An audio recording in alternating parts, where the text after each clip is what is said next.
2017년 7월 암 선고를 받은 한 철학자가 임종 3일 전 선망 증세가 오기 전까지 본인이 이제 암 판정을 받고 나서부터 사실 세상을 떠나기 바로 직전까지 메모를 남기기 시작합니다. 그 메모가 엮여진 책이 아침의 피아노라는 책이에요. 근데 제가 개인적으로 이 책을 굉장히 좋아합니다. 왜냐면은 일단은 글자가 몇 개 없고, 네, 그리고 그럼에도 불구하고 한 사람이 인생의 끝을 맞이하여 어떤 생각들을 실제로 하고 있는지를 너무 솔직하게 적어두고 있기 때문이에요.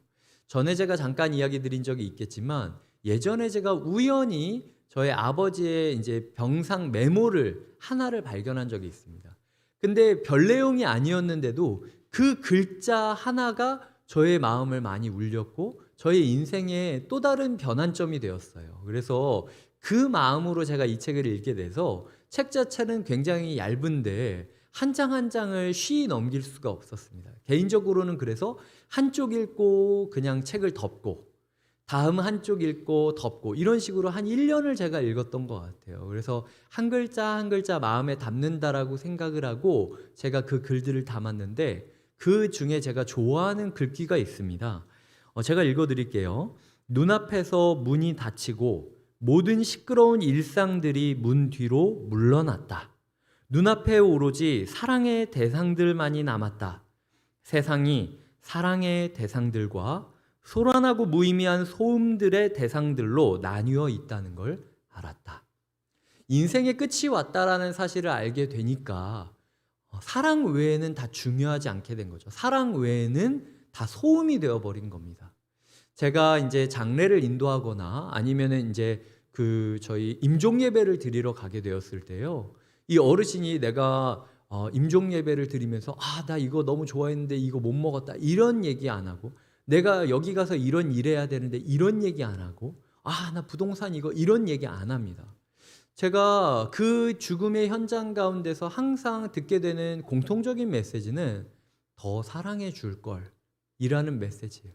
사랑하는 일을 놓고 떠나는 게 너무 마음이 아프다. 그리고 더 사랑해 주지 못해 미안하다. 제가 입관이나 이런 데 들어가고 학원에 함께 참여할 때가 있습니다. 근데 그러면은 입관식에 들어갈 때 그 마지막 그 고인의 그 얼굴을 마주하며 가족들이 한마디씩 인사를 나누고 제가 그 가족들과 함께 붙잡고 기도를 하는 시간들을 갖곤 해요. 그때 그 가족들이 그 고인을 보며 하는 이야기가 왜 이랬냐 뭐 이런 얘기 전혀 안 합니다. 사랑해줘서 고맙다고, 사랑하지 못해 미안하다고. 결국에 있어 인생의 데드라인이 그어졌을 때 우리가 할 수 있는 그 기준은 오직 사랑을 하느냐, 사랑을 하지 못했느냐, 사랑의 대상이냐, 사랑의 대상이 아니냐라는 것만 나뉘어지게 된다라는 거죠. 지금 노아의 인생 가운데서도 데드라인이 그어졌습니다. 창세기 6장 17절과 18절을 읽어주셨으면 좋겠습니다. 창세기 6장 17절 18절입니다. 시작.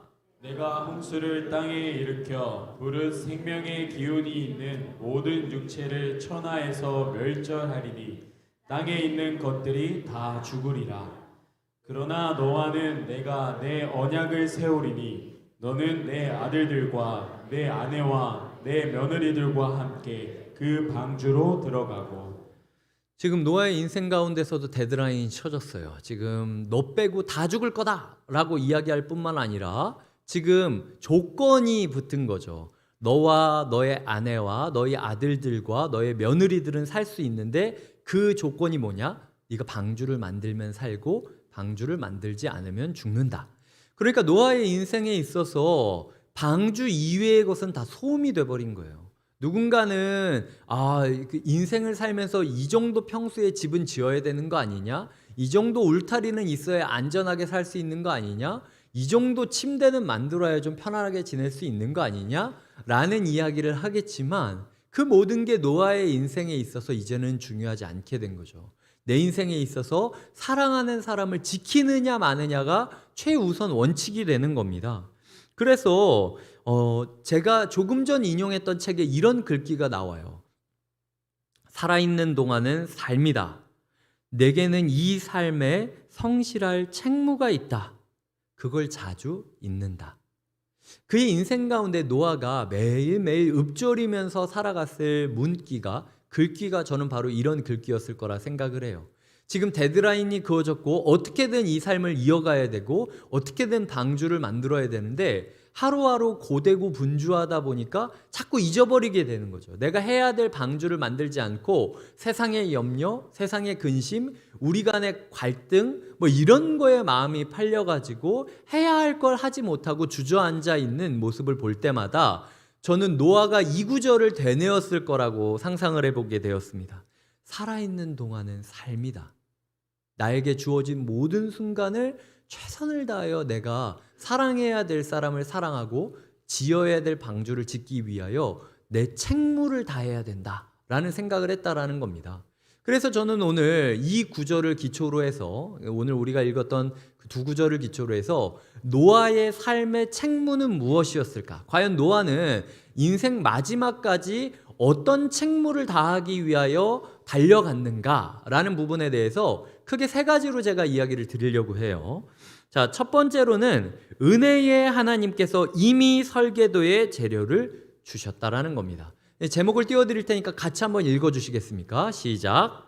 은혜의 하나님께서 이미 설계도와 재료를 주셨습니다.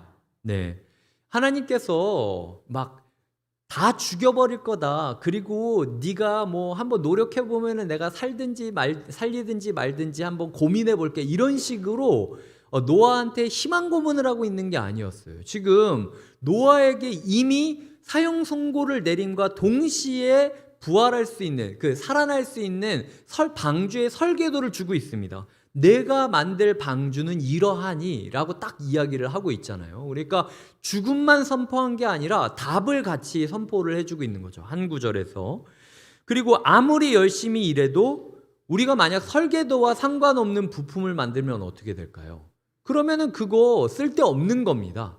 그러니까 우리가 기억해야 될 게 하나님이 이미 설계도와 재료를 주셨다.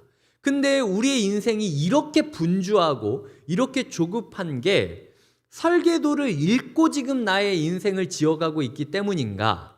아니면 설계도와 상관없는 거를 내 마음대로 지금 만들고 있기 때문에 분주해서 모르는 건가? 라는 걸 한번 점검을 해보셔야 될 때예요. 저희 아이랑 제가 레고를 할 때가 있습니다. 레고를 보면은 그냥 겉모습만 보고 이렇게 막 만들려고 그러다 보면요, 꼭 부품 몇 개가 없어요. 분명히 여기다가 모아놓고 하는 건데 나는 이 부품을 여기다가 꽂는 거라고 생각을 했는데 사실은 그게 아니었던 거죠. 근데 모든 레고에는 딱 박스를 열면 설계도가, 설명서가 아예 순서대로 그냥 들어가 있습니다.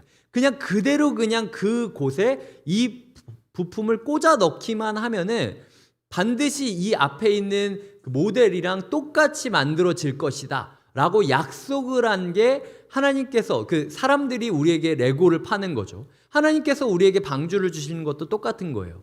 너는 너희가 봤을 때 너희의 가정을 어떻게 생명 가운데로 인도해야 될지 모른다고 하지, 너희의 교회가 어떻게 지어져야 행복할 수 있을지 모르겠다고 하지. 근데 노아를 봐. 내가 답 없는 문제를 준 적은 한 번도 없어. 나는 항상 문제를 줄 때 답도 같이 준다. 대신 그거를 할지 말지, 그대로 따라갈지 말지는 너희에게 달려 있는 거야. 그러니까 너희의 삶 가운데 오늘 잠깐 시간을 멈추고 다시 설명서를 좀 보면서 요번 한 주간 내가 이 설명서대로 부품을 꽂았나 점검하는 시간이 있어야 된다는 거예요. 그리고 잘 모르면 설명서를 뒤적거리라는 거예요. 이 시대만큼 말씀이 널리 읽히는 때가 어디 있습니까? 제 설교로 이해가 되지 않는다고, 그리고 제 설교로 배고픔을 느끼신다면 마음껏 유튜브를 통해서 아니면 다른 걸 통해서 책이든 영상이든 말씀을 공급받을 수 있는 세상이에요.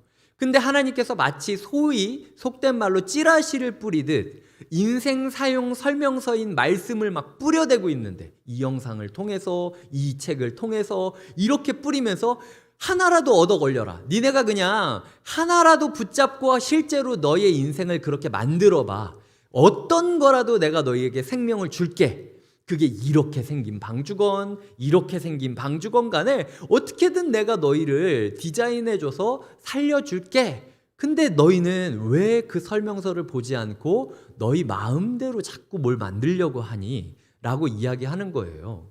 하나님께서 오늘 우리에게 묻고 계십니다. 분주하다고 해서 성실한 게 아니라는 거예요. 오늘 우리의 분주함을 성실함으로 착각하고 있지는 않나? 돌아보셔야 됩니다. 그냥 우리가 덜 분주해도 설계도를 제대로 본다면 더 빨리 조립할 수 있는 거예요. 그러니까 너무 조급하게 여기지 않으셨으면 좋겠고요. 잠깐 이 분주함을 성실함으로 착각하고 있지 말아야 된다라는 걸 꼭 이야기 드리고 싶습니다. 결국은 우리의 삶의 우선순위가 잡혀야 된다라는 거죠. 인생 사용 설명서인 하나님의 말씀, 그리고 그 하나님의 말씀이 맞는지 검증하는 기도, 말씀과 기도가 아니면은 은혜의 하나님이 나에게 어떤 설계도를 주고 있는지 알 수 없다라는 거예요.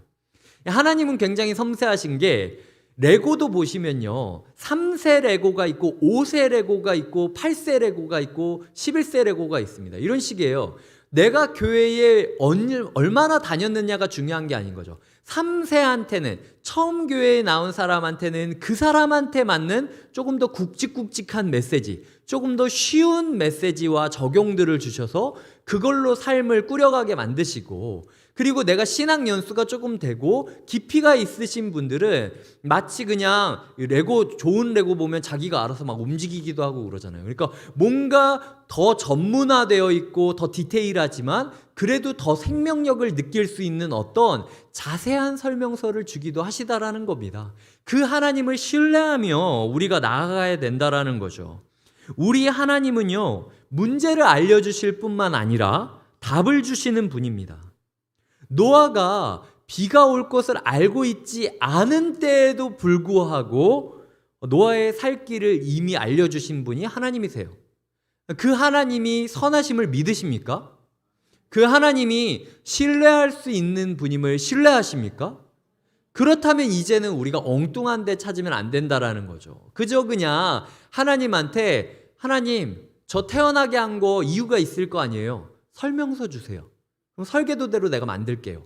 라고 구하기만 하면 구하는 자에게 어찌 아비가 돌을 줄 수 있고 뱀을 줄 수 있겠느냐. 이게 주님께서 우리에게 주는 약속이라는 거죠.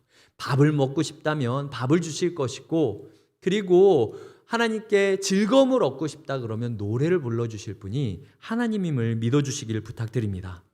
두 번째로 우리의 인생에 책무를 다한다라는 것은 빠르게 실패하기를 원합니까? 느리더라도 성공하기를 원합니까? 라고 제가 이름을 지었습니다. 한번 이 제목도 같이 읽어주시겠습니까? 시작.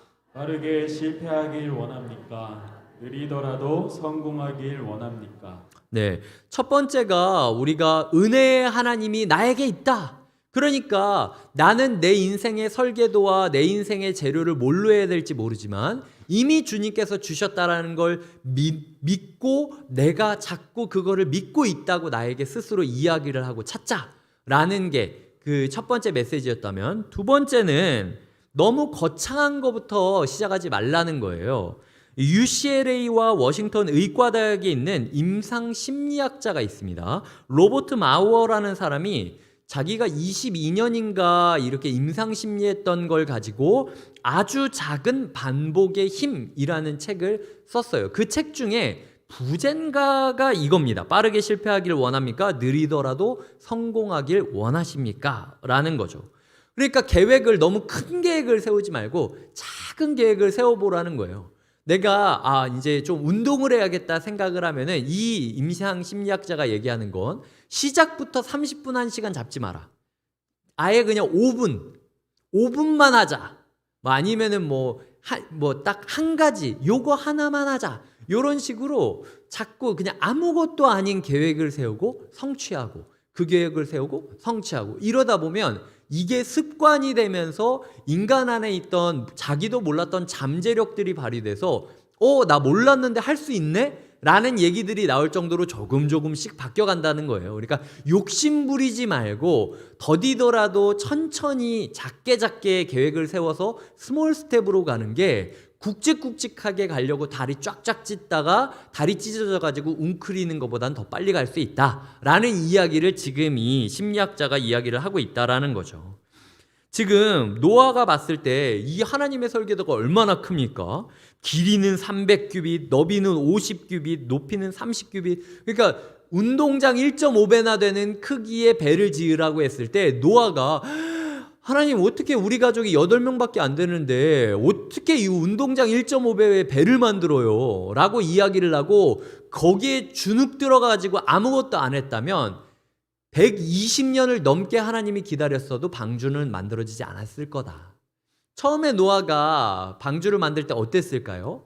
낯선 나무를 자르고 그 나무를 가다듬고 실패하고 다시 나무를 자르고 다시 하나님의 설계도대로 이거를 만들고 비슷한 것 같은데 아니니까 버리고 이런 식으로 반복이 되다가 첫 번째 나무 판자를 만들었을 때, 그러니까 노아의 인생 가운데 방주가 내가 방주를 만들어야지 거창한 꿈과 사명으로 시작한 게 아니라 그냥 잘 모르겠으니까 판자 조각 하나라도 제대로 만들어 보자. 이게 가능한지.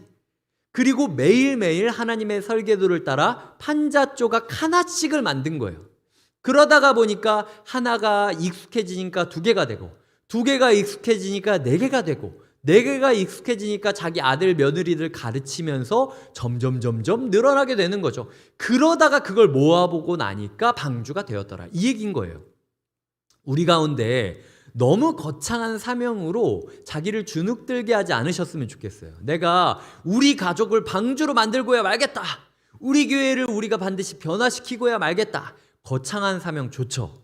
근데 대부분 그렇게 거창한 사명을 이야기하시는 분들은 구체적인 적용이 없어요. 그러니까 제가 이야기 드리고 싶은 건 하루에 5분이어도 괜찮다는 거예요. 내가 하루에 5분만 딱 이 사람을 사랑하는 데에 사용하겠다. 하루에 딱 한 가지만 새로운 도전을 한번 해보겠다. 그래서 내가 이 일을 위해서, 이 공동체를 위해서, 우리 가족을 위해서 요거 한번 5분 투자하는 거 뭐가 어려울까? 라고 한번 해보라는 거예요.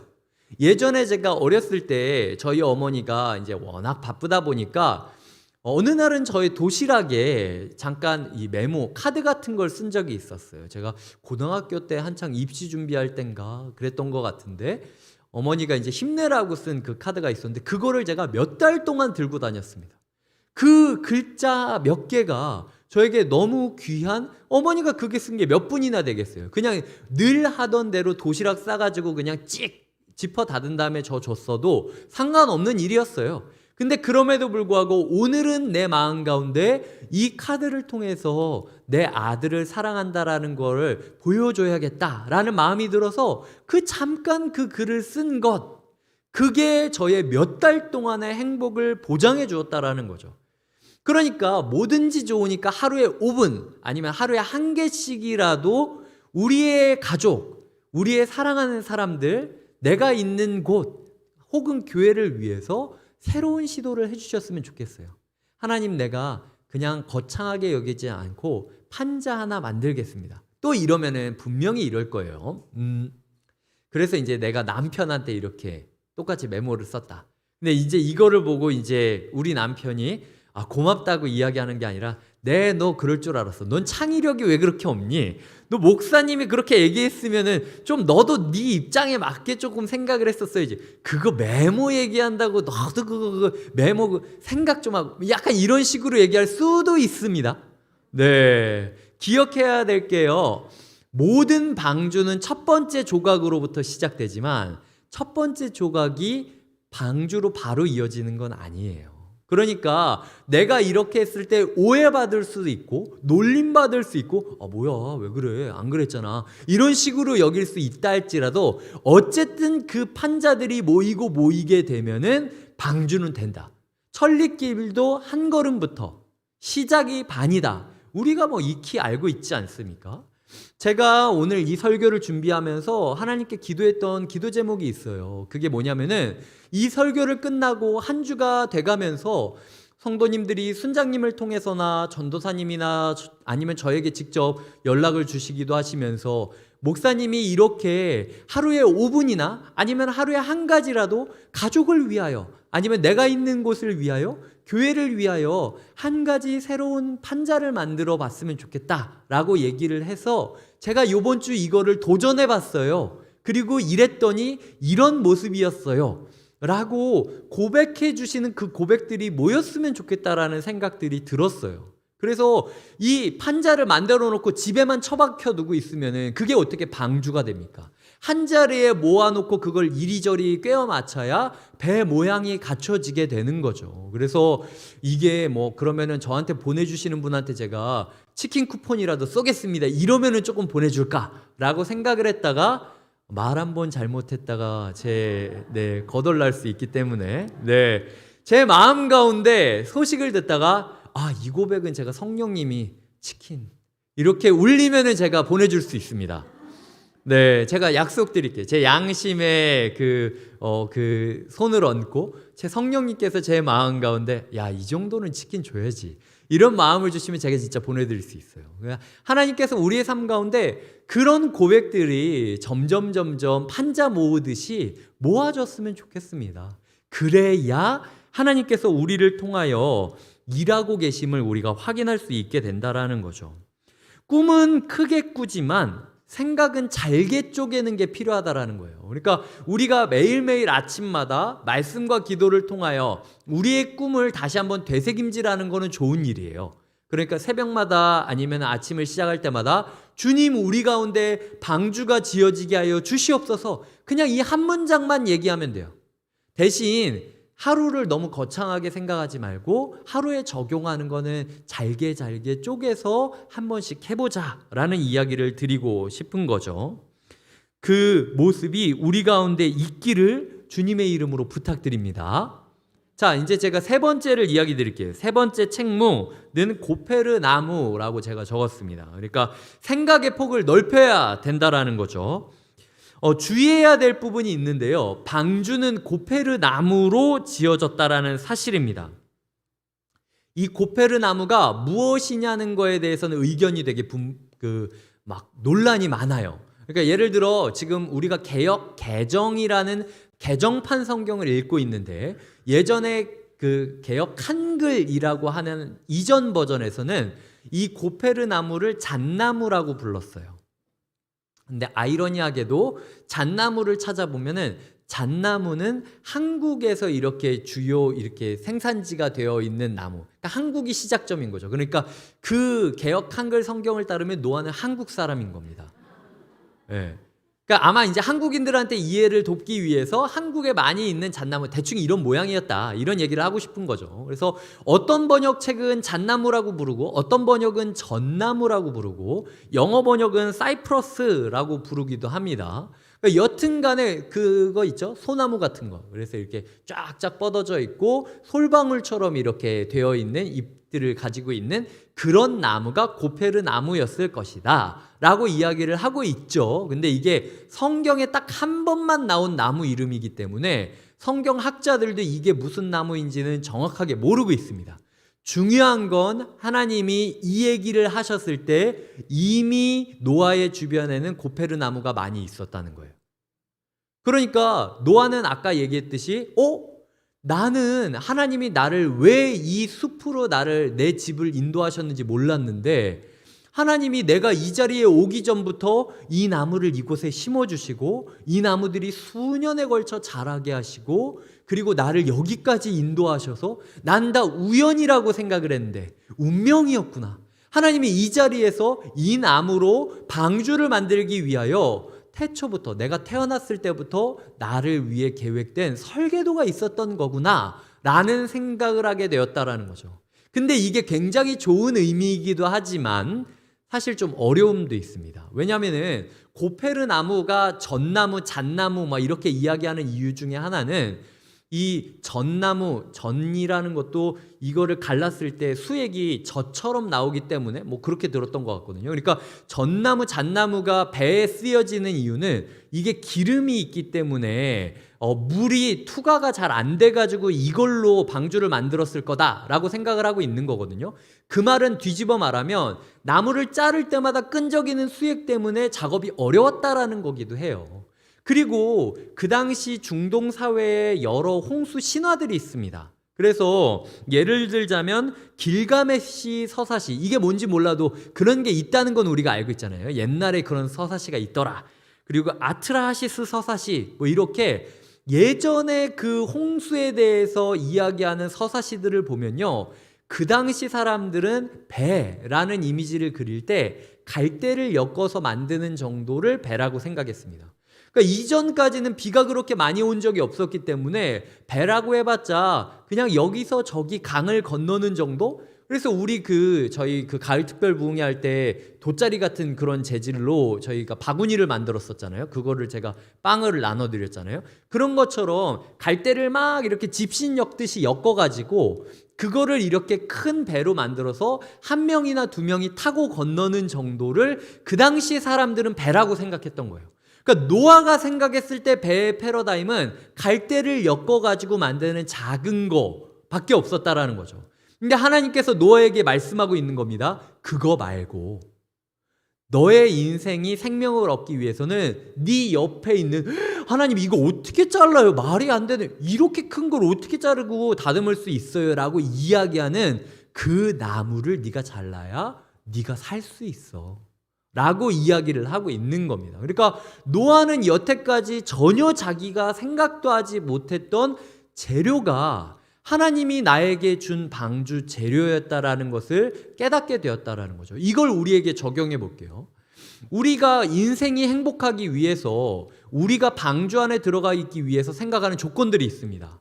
취직해야 되고 월급은 어느 정도 받아야 되고 그럼에도 내 근로 조건은 이래야 되고 그래서 내 마음이 이렇게 조금 여유가 있어야 되고 사람들이랑 좀 만날 때 사람들이 나에게 이렇게 대해줘야 되고 그리고 나는 이 정도의 취미생활까지는 해야 된다. 그러면은 내가 정말로 순수한 마음으로 어떤 일이 있더라도 흔들리지 않는 어떤 평안한 상태를 유지할 수 있을 것 같다라고 생각하죠. 그게 우리 갈대라는 거예요. 우리가 생각했을 때는 이거 가지고 이렇게 엮어가지고 배를 만들면, 가정을 만들면, 교회를 만들면 좋은 교회가 될 것 같고 좋은 가정이 될 것 같지만 실제로 모든 가정은 폭풍을 이기기 위해서는 그거 돈 몇 푼 더 번다고 되는 거 아니다. 네가 취업을 했느냐 안 했느냐가 중요한 게 아니야.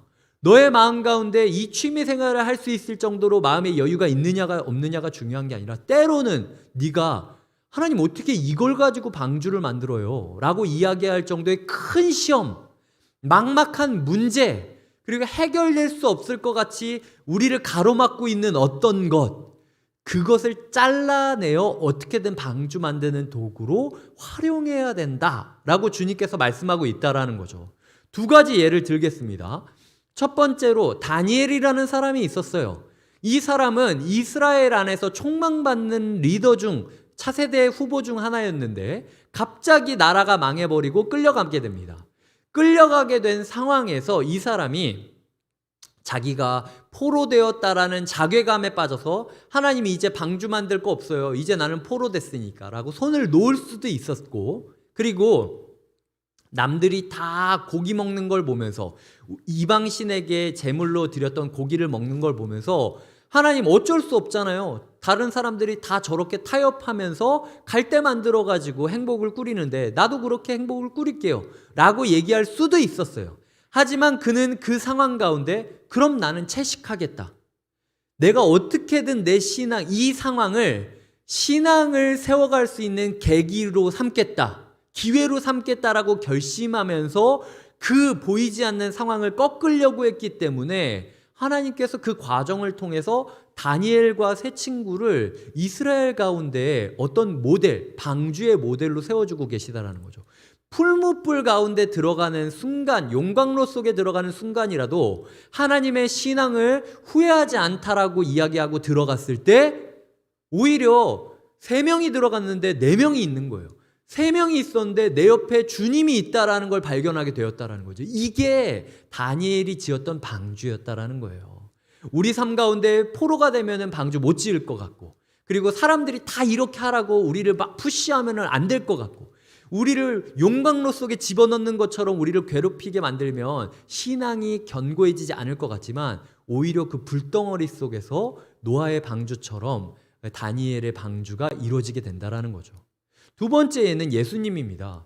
예수님에게 얼마나 많은 사람이 왔습니까? 예수님이 쉬지도 못할 정도로 사람들이 자기 와가지고 달려들면서 살려달라고 아우성거렸어요. 우리로 치자면 야, 뭐 방주도 시간이 있어야 만들지, 이렇게 진짜 막 개떼처럼 찾아와가지고 나한테 도와달라고 그러고 나도 좀 쉬자, 나도 인간이다, 이렇게 얘기할 수 있는데도 불구하고 예수님은 불평하지 않고 그 다가오는 모든 사람들을 환영하고 자신이 이루실 방주 공동체의 재료로 삼으셨어요. 끝까지 어떤 일라도 이 방주의 일부가 되게 하신 거죠. 심지어 십자가에 못 박는 순간 죽음으로 들어가는 그 돌 무덤조차도 예수 그리스도의 구원이라는 방주의 재료 중 일부가 되게 만드셨다라는 거예요.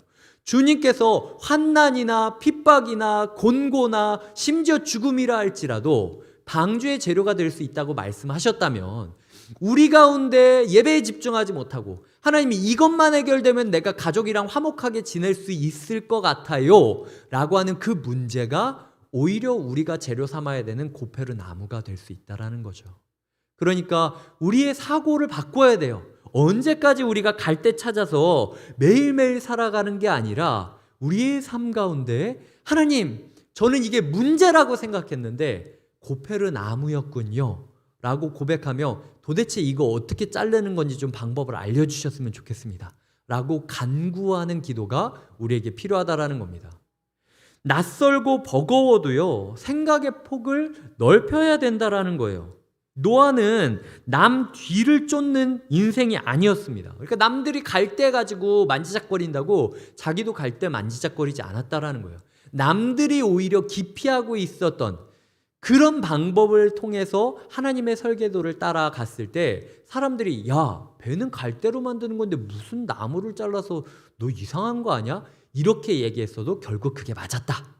세상 사람들이 우리에 대해서 야, 너 믿는 거 너무 유별나게 그렇게 얘기하지 마, 너 그렇게 티내야 되냐? 야, 좀 덜해도 돼, 이런 식으로 이야기를 해도 우리 가운데 낯설고 버거운 걸 재료 삼는 게 필요하다라는 겁니다. 하나님께서 우리의 삶 가운데 고페르 나무가 무엇인지 둘러보라고 말씀하고 있다라는 거죠. 말씀을 맺겠습니다.